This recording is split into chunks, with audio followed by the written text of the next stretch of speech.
नमस्कार दोस्तों, मेरे क्लास में आपका स्वागत है। आज हम लोग देखेंगे राष्ट्रपति से संबंधित प्रमुख अनुच्छेद को। तो भारत के संविधान का अनुच्छेद 52 में दिया है कि भारत के एक राष्ट्रपति होंगे। अनुच्छेद 53 में दिया है कि राष्ट्रपति में संघ के कार्यपालिका के सारी शक्ति निहित होगा।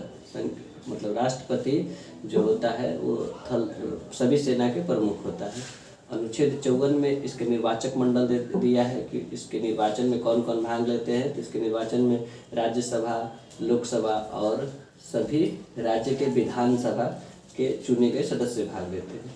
अनुच्छेद 55 में निर्वाचन की प्रक्रिया दिया गया है कि इसमें निर्वाचन की प्रक्रिया क्या है, किस तरह से राष्ट्रपति के चुनाव होंगे। तो इसके लिए एकल संक्रमणीय विधि का प्रयोग किया जाता है राष्ट्रपति के चुनाव के लिए। अनुच्छेद 56 में दिया है कि राष्ट्रपति के कार्यकाल क्या होंगे। तो राष्ट्रपति के कार्यकाल 5 वर्ष होता है, 5 वर्ष राष्ट्रपति के कार्यकाल होते हैं।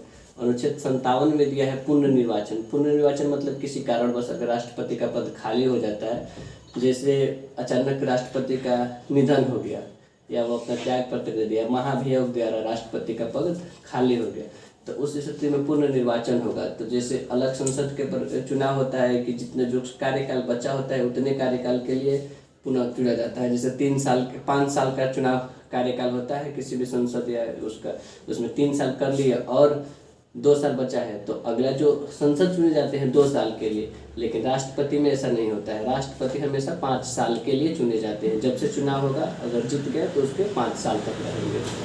अनुच्छेद 58 में दिया है योग्यता। राष्ट्रपति के लिए योग्यता क्या होगा, कौन राष्ट्रपति बन सकता है। तो योग्यता में है कि सबसे पहले वो भारत का नागरिक हो, कम से कम 35 वर्ष की आयु पूरा कर लिया हो। इसके लिए 35 वर्ष न्यूनतम आयु रखा गया है।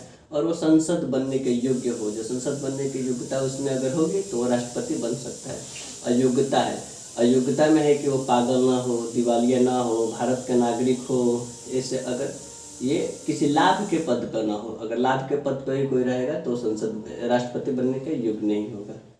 अनुच्छेद 60 में इसके शपथ दिए गए हैं, राष्ट्रपति शपथ ग्रहण करते हैं। अनुच्छेद 61 है जो महाभियोग के प्रक्रिया देता है, मतलब राष्ट्रपति को हटाने की प्रक्रिया को महाभियोग की प्रक्रिया कहा जाता है। तो महाभियोग दिया गया है अनुच्छेद 61 में। इसमें भाग लेता है केवल राज्यसभा और लोकसभा के सदस्य। किसी भी सदन से महाभियोग की प्रक्रिया लाई जा सकती है और दोनों सदन से अगर पास हो गया तो राष्ट्रपति उसी दिन से अपना पद त्याग देंगे। अनुच्छेद 72 दिया है राष्ट्रपति के क्षमादान की शक्ति। राष्ट्रपति अगर किसी को सजा दिया गया है तो उसके लिए क्षमादान की शक्ति राष्ट्रपति के पास है। राष्ट्रपति उसके क्षमा को पूर्ण रूप से खत्म कर सकते हैं, कम कर सकते हैं या उसके सजा में परिवर्तन कर सकते हैं। ये शक्ति अनुच्छेद 72 में राष्ट्रपति को दिया गया है।